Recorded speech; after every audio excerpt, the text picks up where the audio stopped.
오늘 우리에게 주신 하나님 말씀은 요한복음 4장 23절, 24절입니다. 요한복음 4장 23절, 24절입니다.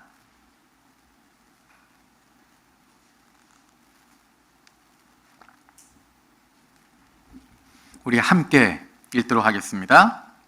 시작. 아버지께 참되게 예배하는 자들은 영과 진리로 예배할 때가 오나니 곧 이때라.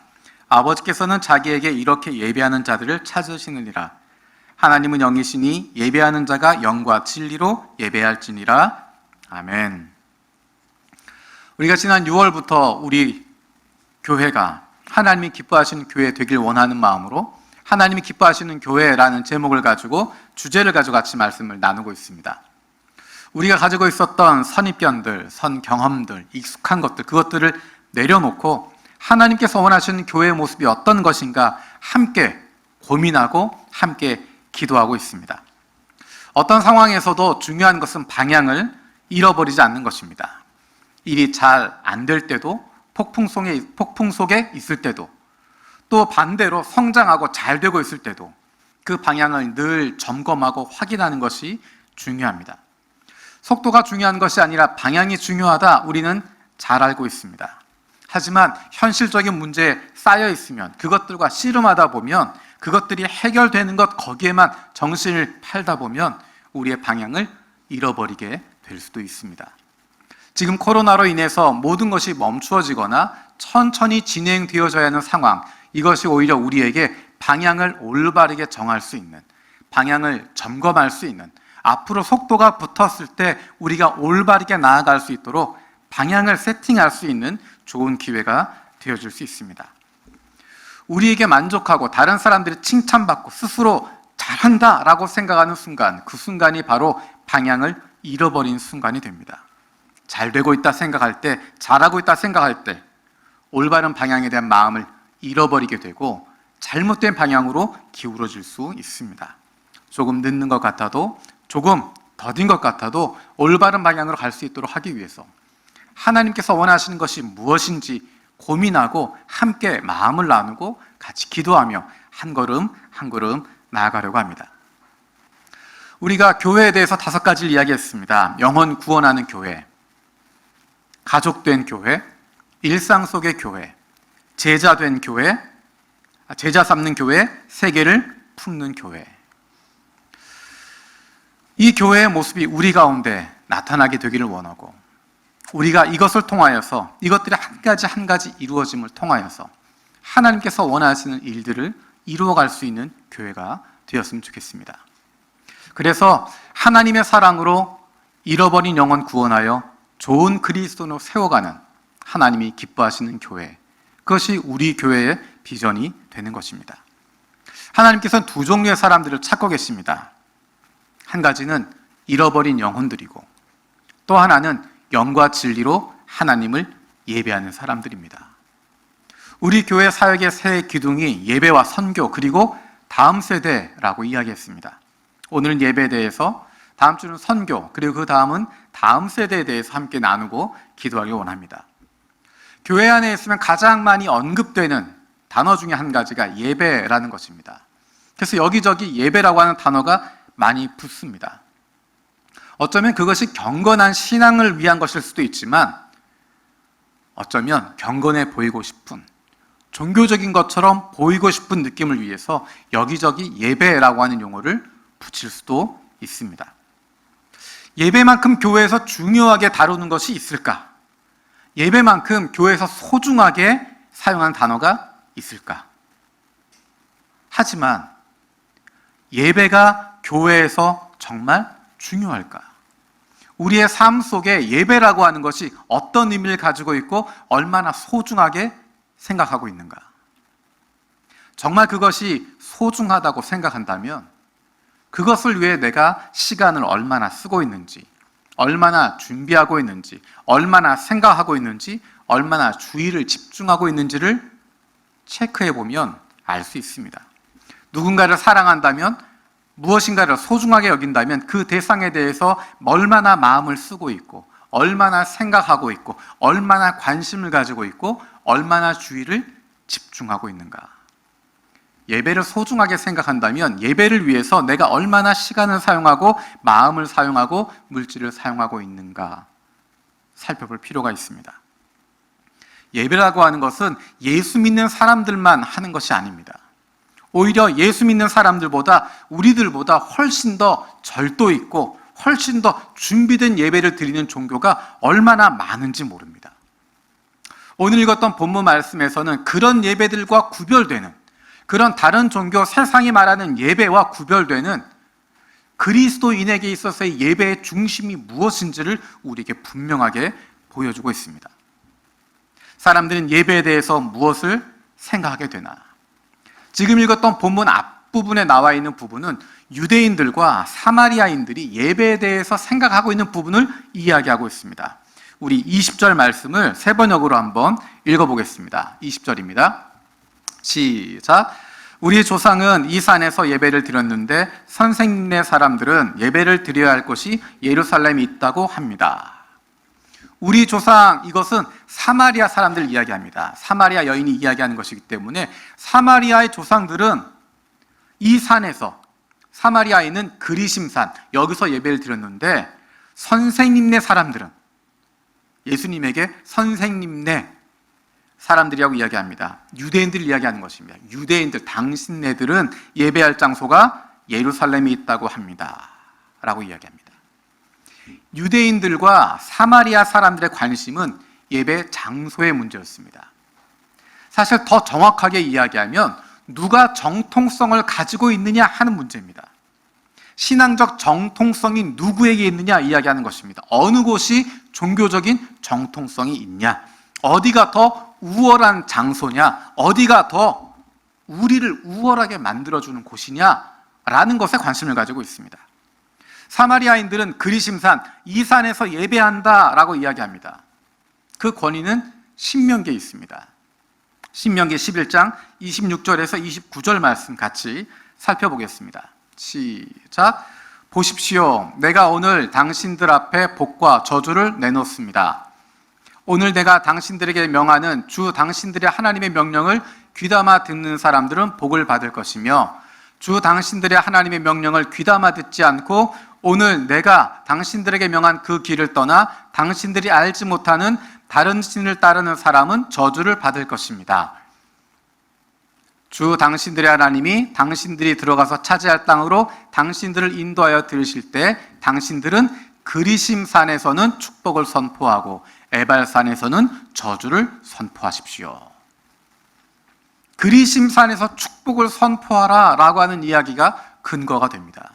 모세를 통해서 하나님이 명령하신 장소, 그것이 바로 그리심산이다 이야기하는 것입니다. 그래서 그리심산에서 예배하는 것이다. 거기가 하나님께 예배하는, 하나님이 원하신 장소다라고 이야기합니다. 하지만 유대인들은 예루살렘은 유대인 예배의 중심지로 삼습니다. 다윗을 따르기 때문입니다.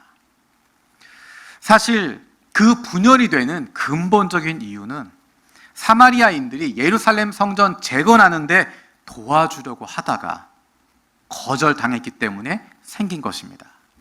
우리 에스라 4장 1절 2절 말씀을 같이 보도록 하겠습니다. 에스라 4장 1절 2절입니다. 시작. 유다와 베냐민 자손의 대적은 사로잡혔다가 돌아온 사람들이 주 이스라엘의 하나님의 성전을 짓고 있다는 말을 듣고서 스룹바벨과 각 가문의 우두머리들에게 와서 말하였다. 아시리아 왕 에사라돈이 우리를 여기로 데려왔을 때부터 이제까지 우리도 당신들과 마찬가지로 당신들의 하나님을 섬기며 줄곧 제사를 드려왔으니 우리도 당신들과 함께 성전을 짓도록 하여 주십시오. 여기 1절에서 유다와 베냐민 자손의 대적이라고 하는 표현은 사마리아인들을 표현하는 것입니다. 사마리아 사람들을 향해서 이야기하는 것이 유다와 베냐민 자손의 대적이다 라고 이야기합니다. 역사적으로는 북이스라엘을 상징하기 때문입니다. 이스라엘이 남과 북으로 나누어졌을 때 북이스라엘과 남유다 나누어지게 됐는데 남유다의 대적이다 라고 하는 의미도 있고, 또 한 가지는 그들의 신앙이, 북이스라엘의 신앙이, 그 땅에 남아있는 사람들의 신앙이 혼합주의에 빠져 있었기 때문입니다. 그래서 이스라엘이 멸망할 수밖에 없었다. 이스라엘이 멸망하고 유다와 베냐민 지파까지 망할 수밖에 없었던 이유가 그 원수가 바로 너희다라고 하는 마음이 담겨져 있기 때문에 유다와 베냐민 자손의 원수, 대적이라고 표현하는 것입니다. 북이스라엘 사람들에게 어떤 문제가 있었나? 사마리아 사람들에게 어떤 문제가 있었나? 우리 열왕기하 17장 7절, 8절 말씀을 같이 보도록 하겠습니다. 시작. 이렇게 된 것은 이스라엘 자손이 자기들을 이집트 땅에서 이끌어내어 이집트 왕 바로의 손아귀로부터 구원하여 주신 주 하나님을 거역하고 죄를 짓고 다른 신들을 섬겼기 때문이며, 또 주님께서 이스라엘 자손의 면전에서 내쫓으신 이방 나라의 관습과 이스라엘의 역대 왕들이 잘못한 것을 그들이 그대로 따랐기 때문이다. 여기서 이야기하는 이스라엘이라고 이야기하는 것은 북이스라엘을 이야기하는 것입니다. 북이스라엘이 하나님을 버렸다라는 것입니다. 하나님을 버리고 하나님을 거역하고 다른 신들을 섬겼다. 이방 나라의 관습을 따랐다라고 이야기합니다. 혼합주의에 빠지고 우상 숭배에 빠졌다는 것입니다. 그런데 재미있는 것은 남유다도 마찬가지로, 북이스라엘과 마찬가지로 혼합주의에 빠지고 우상 숭배에 빠집니다. 그래서 망해버립니다. 그 뒷구절인 열왕기하 17장 19절 20절 읽어보겠습니다. 시작. 그러나 유다도 또한 그들의 주님이신 하나님의 명령을 잘 지키지 아니하고 이스라엘 사람들이 만든 규례를 그대로 따랐다. 그리하여 주님께서는 이스라엘의 모든 자손을 내쫓으시며 그들을 징계하여 침략자들의 손에 넘겨주셔서 마침내는 주님의 면전에서 내쫓기까지 하셨다. 남유대도 마찬가지로, 북이스라엘과 마찬가지로 혼합주의에 빠지고 우상 숭배에 빠져서 하나님을 버렸기 때문에 망할 수밖에 없었다라고 이야기하는 것입니다. 사실 그것을 보면 유대인들이 우리의 예배 장소는 예루살렘이고 너희들은 잘못됐다라고 이야기할 수 있는, 누가 옳고 누가 그르다라고 말할 수 있는 상황이 아닙니다. 하지만 그 두 그룹은 끝까지 논쟁합니다. 예루살렘이냐 그리심산이냐. 사실 성경에 있는 내용대로 보면 예루살렘이 옳습니다. 역대하 6장 6절에 이렇게 말씀하십니다. 그러나 이제 내 이름을 둘 곳으로 예루살렘을 택하였고 내 백성 이스라엘을 다스릴 사람으로 다윗을 택하였다. 하나님께서 예루살렘을 택했다, 다윗을 택했다라고 말씀하시기 때문에 예루살렘이 성전이 세워지는 것, 그것이 예배 장소가 되는 것 맞습니다. 하지만 예수님의 대답은 다릅니다. 유대인들이 이야기하는 예루살렘, 그곳이 옳은 것이냐, 사마리아 사람들이 이야기하는 그리심산, 거기가 옳은 것이냐, 어느 족속이, 어느 지파가 누가 정통성을 가지고 있느냐, 거기에 대해서 예수님은 이야기하지 않습니다. 요한복음 4장 21절 말씀 같이 읽도록 하겠습니다. 시작. 예수께서 말씀하셨다. 여자여, 내 말을 믿어라. 너희가 아버지께 이 산에서 예배를 드려야 한다거나 예루살렘에서 예배를 드려야 한다거나 하지 않을 때가 올 것이다. 유대인들이나 사마리아 사람들은 하나님을 예배하는 올바른 방식은 특정한 지리적 위치에서 드려야 된다라고 생각하고 있습니다. 거기에 붙잡혀 있습니다. 그런데 예수님은 아니다라고 이야기합니다. 그리심산도 아니고 예루살렘도 아니고 하나님의 영 안에서, 하나님의 성령 안에서 예배하는 것이라고 말씀하십니다. 그리고 예루살렘 성전은 곧 파괴되어 버린다고 하는 것, 예수님은 알고 계십니다. 그리고 사실은 요한복음이 쓰여진 그때는 이미 예루살렘 성전이 무너진 이후입니다. 예루살렘 성전이라고 하는 것이 중요하지 않다, 그리심산이라고 하는 것, 그것이 중요하지 않다라는 것을 알게 됩니다. 사실은 유대인들이 하나님의 통치를 상징하는 예루살렘 성전을 지어놓고 그 안에서 제사를 지내고 있지만 그것은 명분만 남아있던 것입니다. 종교적인 껍데기만 남아있던 것입니다. 하나님의 임재가 없고 아무런 변화도 일어나지 않는, 오히려 오히려 그 성전을 헐어버리시는 분, 엎어버리신 분이 바로 예수님이십니다. 4장 22절에 예수님 이렇게 이야기하십니다. 너희는 너희가 알지 못하는 것을 예배하고 우리는 우리가 아는 분을 예배한다. 구원은 유대 사람에게서 나기 때문이다. 장소의 문제가 아니라, 방식의 문제가 아니라 관계의 문제라는 것입니다. 우리가 예배하는 대상이 누군지를 아느냐 모르느냐라고 이야기하는 것입니다. 너희는 예배에 대한 갈망이 있는데 방향이 잘못됐다라는 것입니다. 예배를 받으시는 그분이 누구신지 그분을 알아야 된다. 우리의 예배를 받으시는 대상, 그분이 바로 메시아이시다라고 말씀하셨던 것입니다. 이 이야기는 사도 바울이 아테네에서 했던 이야기와 똑같습니다. 아테네 사람들 종교심이 가득한 사람들이었습니다. 이 신, 저 신에게 다 제사를 드리면서 우리가 알지 못하는 신에게까지 제사를 드리고자 하는 종교심이 가득한 사람들이었습니다. 사도 바울이 그것을 보고 이야기합니다. 너희가 예배에 대한 놀라운 뜨거움이 있구나, 갈망이 있구나. 그런데 한 가지 문제가 있는데 너희가 예배 드려야 할 대상이 누군지를 알지 못하고 있다. 그분이 바로, 너희의 예배를 받으실 분이 바로 하늘과 땅을 지으신 하나님이시고 그분이 이 땅에 보내주신 예수 그리스도 메시아, 그분이 예배의 대상이시다. 예배 장소가 중요한 것이 아니라, 예배 방식이 중요한 것이 아니라 예배 대상이 누구인지를 아는 것, 그분과의 올바른 관계를 세우는 것, 그것이 가장 중요하다고 이야기합니다.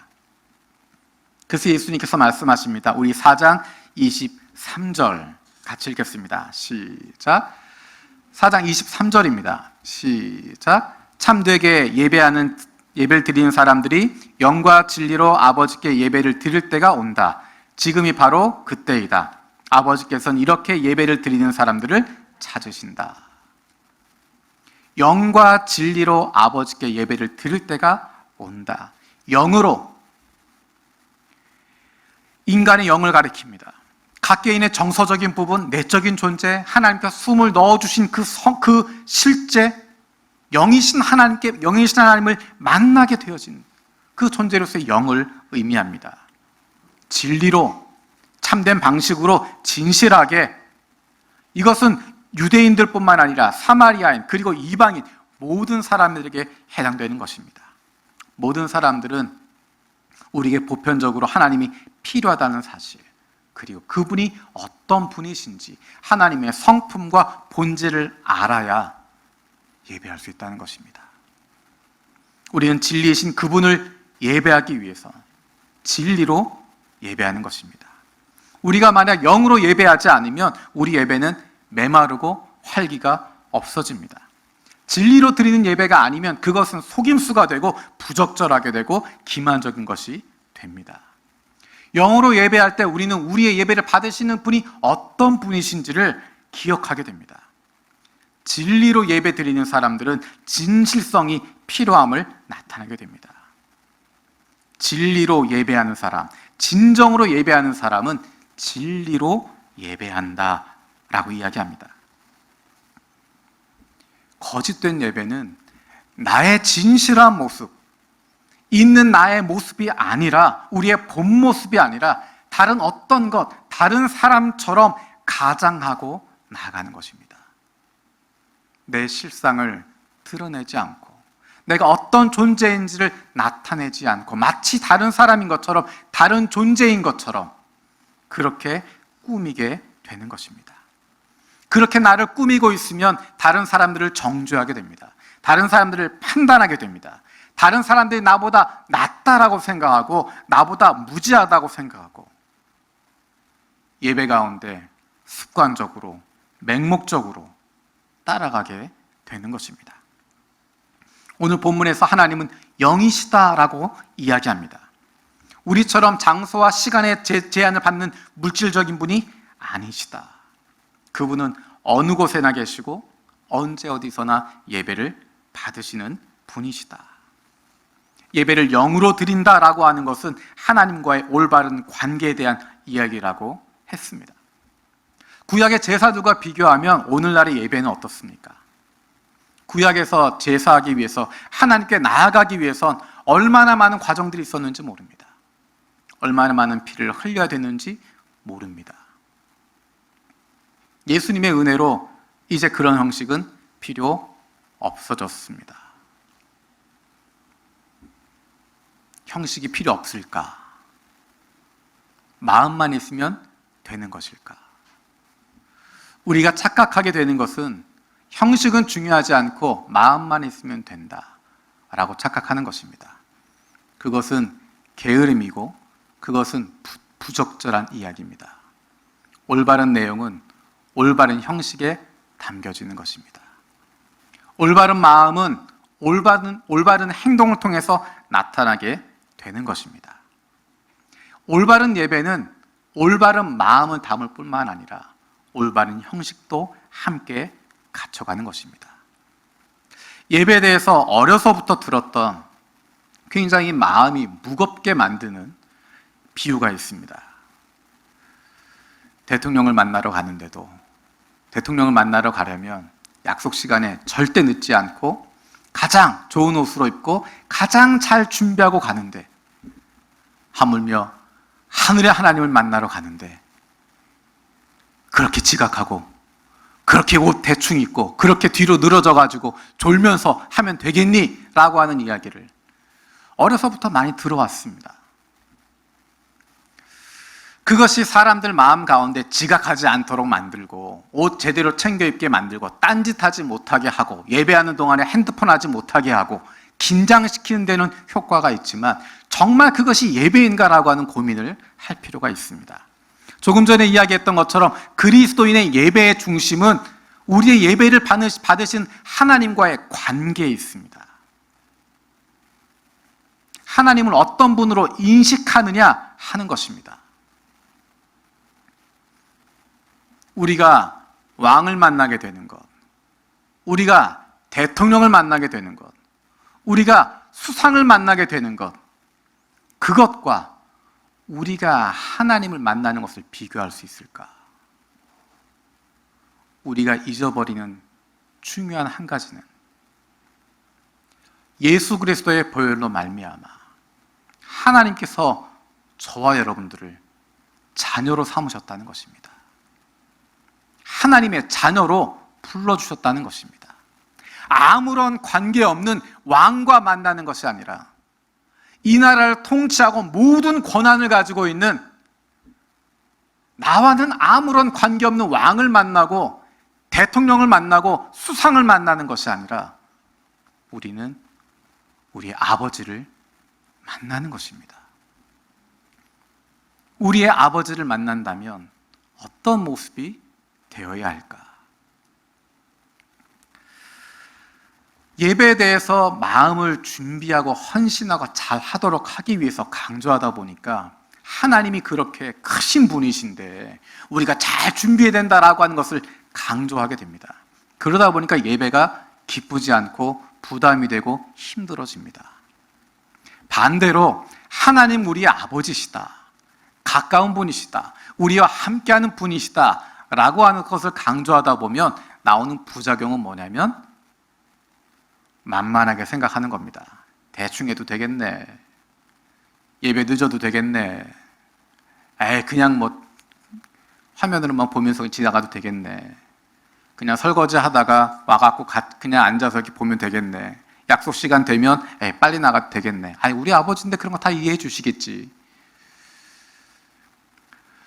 그 고민 가운데 한 가지 발견한 것이, 예배라고 하는 것은 하나님과의 데이트 시간입니다. 공적으로 정해놓은 데이트 시간입니다. 늘 동행합니다. 늘 가까이 지냅니다.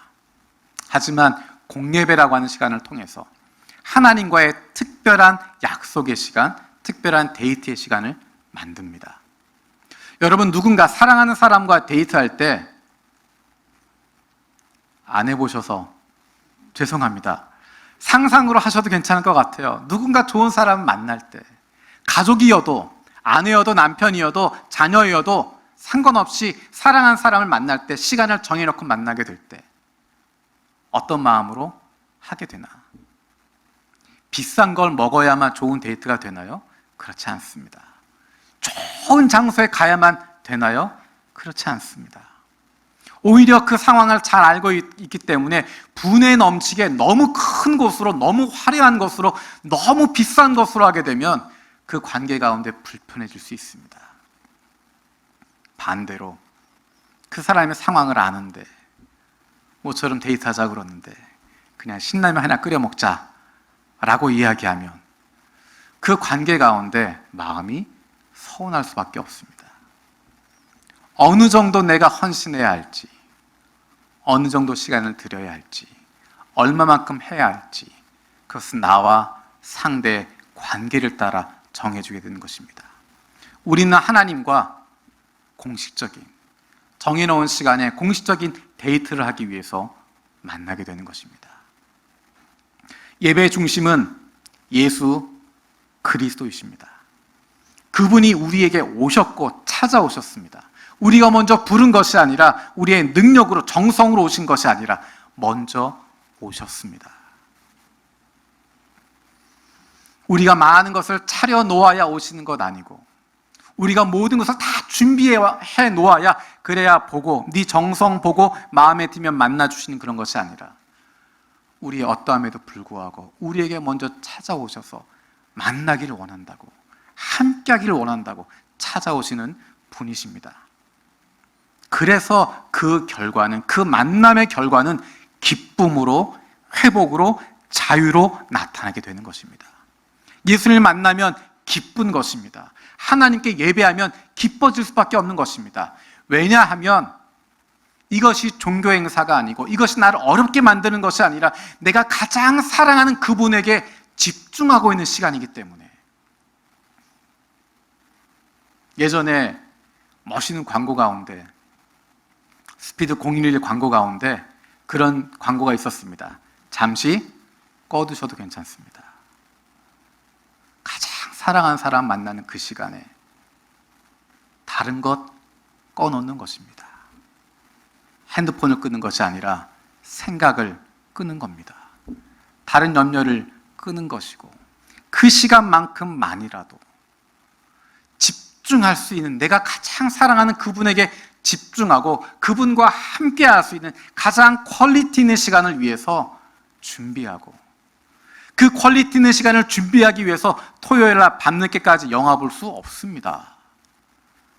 주일날 낮에 내가 가장 사랑하는 그분과 데이트하기로 약속을 정했다면 그 전 시간까지 다른 짓 하면서 마음을 흐트러뜨릴 수 없습니다.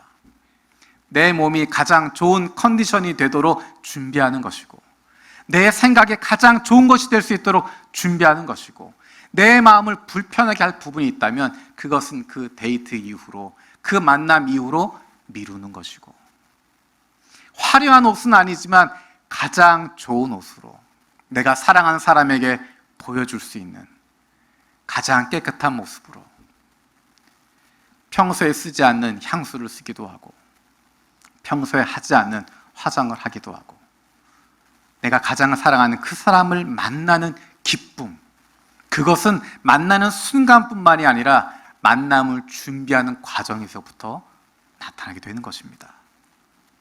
데이트하는 그 시간이 아니라 그 데이트를 기다리는 시간, 준비하는 시간, 그리고 놀라운 것은 그 데이트의 결과입니다. 예수님을 만나는 것이고, 그로 말미암아 기쁨이 넘치게 되는 것이고, 자유함이 넘치게 되는 것입니다. 오늘 읽었던 요한복음 4장에 나오는 여인이 있습니다. 사마리아 여인입니다. 이 여인에게 놀라운 변화가 일어나게 됩니다. 예수님에 대한 호칭이 달라집니다. 그리고 그분에 대한 태도가 달라집니다. 그리고 자신에 대한, 자신의 인생에 대한 관점이 달라집니다. 당신이라고 불렀다가, 선생님이라고 불렀다가, 주여라고 불렀다가, 선지자라고 불렀다가 그리스도라고 부르게 됩니다. 그 변화를 이끌어 가시는 분이 바로 주님이십니다. 우리를 찾아오신 그 주님을 만나면, 그분과의 깊은 만남의 시간을 가지고 있으면 우리를 변화시켜 주십니다. 어느새 우리 안에 있는 독함도, 분노도, 아픔도, 상처도, 외로움과 그림자도, 그리고 허탄함들도 우리의 가장 사랑하는 그분과의 데이트를 통해서 사라지게 됩니다. 이렇게 비천한 나를 찾아오신 메시아를 만날 수 있는, 그로 말미암아 일어나게 되는 놀라운 기쁨이, 놀라운 회복이 저와 여러분 가운데 일어나게 되길 원합니다. 기도하겠습니다. 살아계신 아버지 하나님, 감사드립니다. 하나님, 예배가 하나님과의 데이트임을 기억합니다. 내가 가장 사랑하는 그 하나님을 만나는 시간, 그래서 그 시간을 계획하고 준비하고 그것 때문에 마음이 떨리게 되는, 그리고 그 시간으로 말미암아 기쁨과 자유함을 누리게 되어질 수 있는, 하나님과 함께하는, 영과 진리로 예배하는 하나님의 자녀들 되게 하여 주시옵소서. 감사드리고 예수님의 이름으로 기도드립니다. 아멘.